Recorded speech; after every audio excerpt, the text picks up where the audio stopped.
거의 근 일주일 만에 인사를 드리네요. 그동안 일본 무역 보복 이슈와 더불어 한국은행의 금리 인하까지 몇 가지 큰 이슈가 몇 차례 있었던 것 같습니다. 이런 일련의 이슈들에 대해서 제 생각을 변함없이 이야기하려고 하오니 잘 들어주시면 정말 감사할 것 같고요. 오늘은 전 세계적인 금리 인하 추세와 관련하여 언급을 하려고 합니다. 사실상 연준은 2018년 10월 FOMC만 하더라도 2019년까지 연방금리를 추가 4차례 올려 3.25%까지 만들겠다고 했지만 설상 올해 1월에는 이 FOMC 회의에서 인내심이란 단어를 삽입하면서 인상은 멈추겠다고 돌연 선언을 했고, 돌연 2분기 넘어서는 저물가 기조와 무역전쟁으로 인해 연준의 인내심조차 바닥을 보인 모습을 보이고 있어요. 그리고 7월 2주차 의회 보고를 통해 파월 의장은 7월 인하를 사실상 기정사실화하는 모습입니다. 그럼 세부적인 내용을 뒤에서 좀 더 자세하게 다뤄보도록 할게요.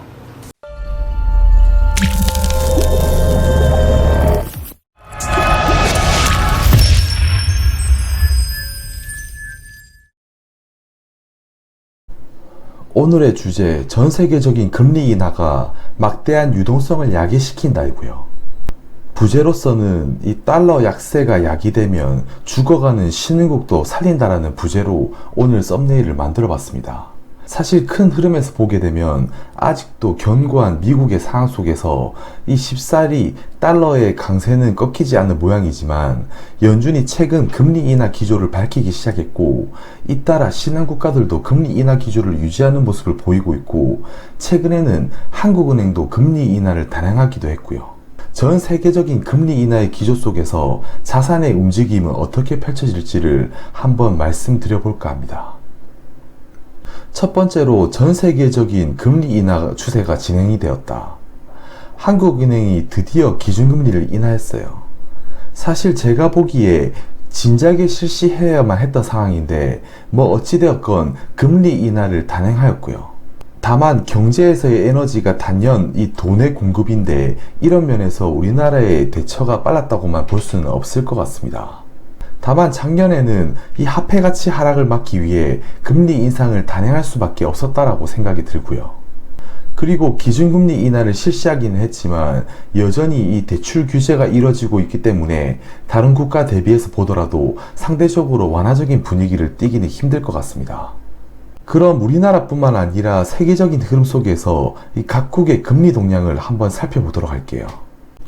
우선 전 세계적인 금리 인하 관련하여 이 선진국의 동향을 한번 보게 되면 연준은 6월 파월 의장이 이 완화적인 통화 정책을 공식화하기도 했었고요. 최근에는 7월에는 금리 인하를 확실시하는 분위기를 갖추고 있어요. 물론 이 배경에는 트럼프의 압박도 무시할 수가 없죠. 또한 유럽연합은 금리 인하뿐만 아니라 이 자산 매입까지 시사하면서 실물 경기 회복 지연에 대해 이 경기를 불어넣기 위해 안간힘을 쓰는 모습이고요. 일본은행은 물가가 상승할 때까지는 이 지속적으로 이 마이너스 금리를 유지하겠다고 이 단언하는 모습입니다. 그리고 반면에 이 신흥국 동향을 보게 되면 인도는 올해만 이 3번의 금리 인하를 단행하면서 유동성 확대에 힘쓰는 모습이고, 호주는 기준금리를 이 사상 최저치인 1%까지 인하하고 근 2년 만에는 1.5% 인하하면서 완화적인 통화정책을 유지하고 있어요. 그리고 중국은 지준율 인하로만 대응하면서 역시나 확장정책을 유지하는 모습입니다. 다만 여기에 금리 인하까지 나타나게 된다면 이라고 제가 언급을 했고, 이 부분은 뒤에서 다시 언급을 해보도록 할게요. 또한 브라질 또한 지속적으로 인하를 실시하다가 최근에는 동결 추세이기도 하고요. 향후에는 추가로 인하에 동참할 것으로 예상이 됩니다. 사실 그런데 2018년만 하더라도 신흥국은 금리 인상의 분위기였었고요. 18년에는 미중 무역 분쟁의 경기 우려와 함께 미국의 금리 인상이 이 강달러 현상을 부추길 수밖에 없는 환경이었고, 이는 자연스럽게 주요 신흥국의 통화 가치를 절하시키면서 금리 인상을 선택할 수밖에 없게 만드는 이 실정이었고요. 그래서 작년에 각국 신흥국의 이 금리를 보더라도 한국의 경우에도 이 18년에 2차례 인상을 했었고, 러시아의 경우에도 이 2차례 인상을 했습니다. 그리고 터키의 경우도 18년에 2차례 인상, 인도네시아의 경우에도 과거 1차례, 2차례, 3차례, 4차례, 무려 5차례 이상 인상을 하기도 했었어요. 그리고 베트남 또한 지속적으로 인상해 오던 이런 추세였지만 올해 18년 들어서는 이 동결 내지 이 하락하는 추세를 띠고 있다는 것이고요. 그래서 이를 다시 말하게 되면 더 이상 미국의 달러 강세가 이 주춤할 수도 있다는 반증이 되기도 합니다. 그래서 이런 미국의 달러가 더 이상 오르지 못하는 국면을 어떻게 보면 이 신흥국 증시의 바닥이라고 예상해 볼 수도 있다는 것이고요. 그래서 만약에 이 달러가 약해진다면 신흥국의 화폐 가치 상승이 되고 확정적인 통화 정책이 다시금 가능해진다는 것이고요. 미국은 달러 약세를 통해 경기를 방어해야 되는 입장인 것이고 신흥국은 이 화폐 가치 상승을 통해서 확장적인 통화 정책을 유지하는 것이죠. 사실상 이 강달러는 신흥국에는 고통의 시간임에는 분명하다는 거예요. 강달러 시기에는 이 자국의 화폐 가치가 하락은 이 기정사실화된 부분이고 이는 어쩔 수 없이 금리 인상으로 방어할 수밖에 없고 경기가 위축된 상태에서도 금리 인상으로 방어하게 된다면 경기는 더 나빠질 수 없고 이 고통의 시간으로 이어질 수밖에 없다는 것이고요. 아래 차트를 보시면 여기서 이 파란색 차트가 달러 인덱스인데 이 달러 인덱스가 가파르게 오르는 국면에서 이 코스피의 주가가 급락하는 국면, 그리고 또 달러 인덱스가 가파르게 상승하는 국면에서 이 주가가 바닥에서 정체하는 모습, 그리고 달러가 이 하락 국면에서는 코스피의 주가가 급하게 상승하는 모습을 띠기도 합니다. 그리고 또 달러가 강세인 시점에서 코스피가 지수가 하락하는 국면을 띠기도 하죠. 또 이 달러가 다시금 약세 추세로 돌아가게 된다면 이 죽어가는 신흥국에도 이 살아날 수 있는 불씨가 될 수 있다는 겁니다. 그래서 한 예로 멕시코 페소를 제가 들고 왔는데 이 멕시코 페소의 환율을 보게 되면 이 파란색 선의 차트인 멕시코의 페소가 2015년을 기점으로 급하게 평가 절하하기 시작했고요. 이 시기에 평가 절하를 막기 위해서 멕시코는 화폐 가치 하락을 막기 위해 급격하게 이 금리 인상을 할 수밖에 없는 것이고요. 반면 2019년 들어서는 이 동결 추세를 지속 유지하고 있고 이런 추세는 조만간에 이 금리 인하로까지 이어지면서 이 보험적 금리 인하의 성격으로 다가오게 되면 경기 부양을 위한 이 긍정적인 역할을 하게 될 수 있는 것이고요. 결국 이런 걸 보면 기축통화인 이 달러의 파워를 알 수가 있고 그 힘의 흐름 속에 원화나 페소와 같은 이런 화폐들은 미국의 정책 기조와 경제 흐름 속에 이 동조해서 흐를 뿐이라는 것입니다. 반면 그 앞선 미국의 연준의 금리 인상 추세 속에서는 이 개별 국가들도 금리 인상 기조로 가야 하는 것과 달리 이제는 이 금리 인하 추세에 돌입하게 되면서 인도 또한 이 금리 인하에 앞장서는 분위기이고요. 또 2차례 정도 금리 인상 이후에 인하 추세로 전환한 모습이고 이는 세계 각국이 강달러가 이제 주춤되는 분위기를 인지하자 이 신흥국도 금리 인하에 앞장서는 분위기라고 볼 수 있을 것 같아요. 그래서 2018년이 이 금리 인상 분위기였다면 이번 7월 FOMC 이후에는 이 세계 각국의 금리 인하 가능성이 대두되지 않을까 조심스럽게 생각을 해보는 것이고요. 역시나 금리 인하 가능성이 높은 나라도 인도네시아, 러시아, 브라질, 인도가 대표적이라고 볼 수 있을 것 같습니다. 결국 세계 기축통화 국가로서 이 미국이 이 선제적으로 금리 인상과 인하를 할 수 있다고 할 수 있고요. 이는 어찌 보면 기축통화 국가만이 갖는 이 수혜라고도 볼 수가 있겠죠. 그래서 미국이 금리 인상 국면에서는 유독 강달러 기조를 보이고 이때는 신흥국으로의 자본이 유출되기가 쉬운 국면이 유지되고요. 반면에 급격한 이 침체성 금리 인하가 아닌 이 금리 인하 분위기에서는 달러 가치 하락이 전제될 수가 있고 이는 역으로 신흥국가의 이 화폐 가치 상승을 불러올 수가 있고요. 화폐 가치 상승은 다시 신흥국의 이 통화정책 완화 기조를 유지시키고 이는 다시금 경기 활력을 불어넣어주고 자산가치 상승을 불러올 수 있는 이 매개체 역할을 하게 됩니다. 결국 이 모든 게 사실상 달러의 가치 하락이 담보되게 되면 신흥국은 이 화폐 가치 상승을 담보로 완화적인 통화정책 기조를 유지할 수 있게 된다는 말이 되는 것이고요. 그리고 사실 이 신흥국 중에서도 제일 중요한 키가 되는 것이 아무래도 중국의 경제인데요. 중국이 움직이기 시작하면 사실상 우리나라도 덩달아 같이 움직이는 이 동조화 현상은 사실상 피할 수가 없고요. 최근의 정세를 유동성의 함정이라고 하지만 중국은 최근 몇 년간 부채를 탕감하기 위해 지속적으로 긴축 정책과 구조조정을 실시해왔고, 그런 국면에서 자연스럽게 실물 경제의 위축이 자연스럽게 찾아온 것이고요. 사실상 16년도부터 이 긴축 정책이 계속적으로 시행이 되어 왔지만 올해 들어서부터는 이 통화량을 증대시키면서 경기를 부양하려는 움직임은 지속 보이고 있다는 것이고요. 일부는 유동성의 함정이라고 막 말하고 있지만 중국의 경기가 위축된 데에는 이 무역전쟁도 한몫을 하겠지만 지속적으로 긴축 흐름을 보여온 이 통화 흐름이 그 한몫을 한다고 할 수가 있고요.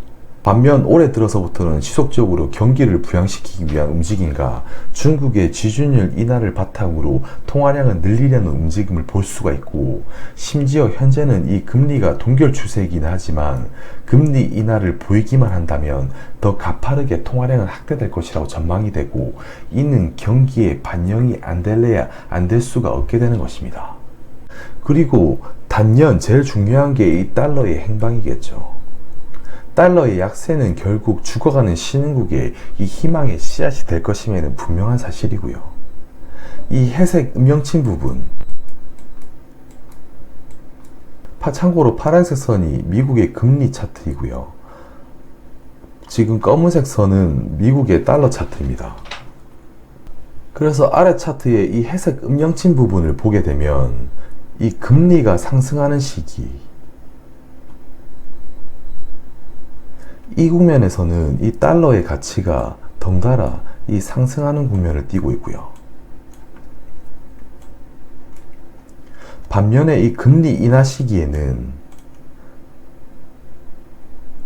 이 달러의 가치가 이 하락하는 국면을 띠고 있죠. 그러니까 쉽게 말하면 이 달러를 걷어들이면 그 가치가 희소해지니까 달러는 강해지는 것이고, 금리 인하 국면에서 달러를 걷어들이지 않고 더 찍어내는 국면에서는 달러가 상대적으로 많이 풀리니까 달러의 가치는 하락하는 것입니다. 어찌 보면 참 단순한 이론이지만 이런 단순한 이론을 대부분의 사람들은 망각을 하고 투자를 하는 것 같아요. 그리고 이 달러가 강세인 국면에서 나스닥이 10년 동안 이 유례없는 강한 상승기를 보인 것도 유독 달러 강세에서 미국만의 이 독보적인 상승세가 이어진 곳이고요.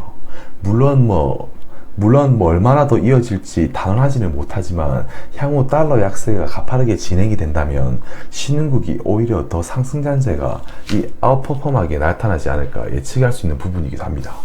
그래서 금리 인상 국면에서는 이 달러가 강세가 되고 선진국 주도로 이 증시가 개편이 되는 것이고요. 이는 미국이 해당될 수가 있겠죠. 반면 달러 약세 국면에서는 미국보다는 이 신흥국 증시가 더 가파르게 상승한 국면이 많이 나타나기도 했다는 것입니다. 그리고 최근 금과 은의 상승이 예사롭지가 않죠. 사실 저 깍씨는 올 초부터 지속 매입할 것을 권유를 드렸었고요. 정말로 꾸준히 팔지 말고 모아갈 것을 추천드렸어요. 그리고 대부분의 사람들이 금과 은을 대표적인 안전자산이라고 착각을 많이 하시지만 사실상 금과 은은 대표적인 인플레이션 중 하나라고 볼 수가 있고요.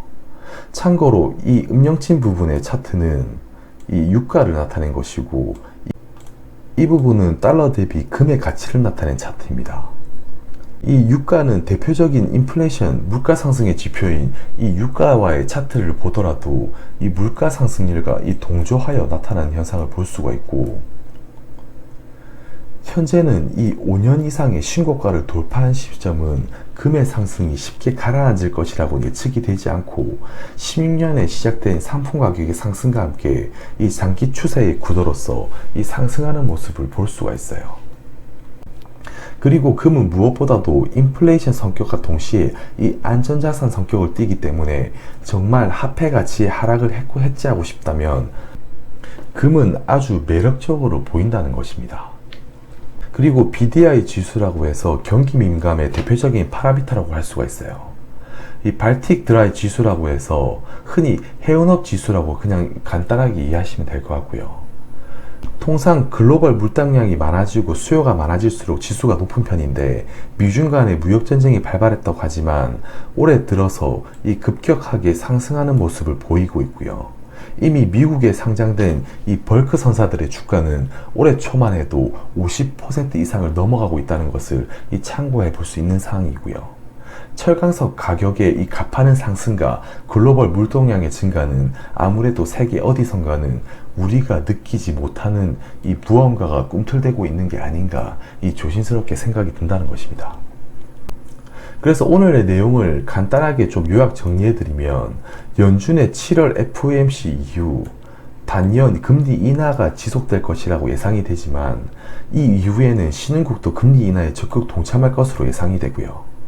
그리고 두 번째로 미국의 금리 인상과 무역전쟁 기조가 이 강달러 현상을 부추겼고 이는 신흥국의 통화 약세를 자극시켜 이 자국 통화 가치 방어로 금리 인상을 불가피하게 만든 게 어떻게 보면 지금까지의 이 흐름이었고요. 반면에 이와 다르게 달러가 약해진다면 이는 필연적으로 신흥국 화폐 가치 상승으로 나타날 수밖에 없는 현상이고 이는 신흥국에 있어서 확장적인 통화 정책으로 이어질 수밖에 없다는 게 제 생각입니다. 그리고 지금은 전 세계적으로 돈을 푸는 분위기이고요. 중국도 금리 인하에 가세하게 된다면 이 본격적으로 유동성 장세가 펼쳐지지 않을까 예측을 해보는 부분입니다.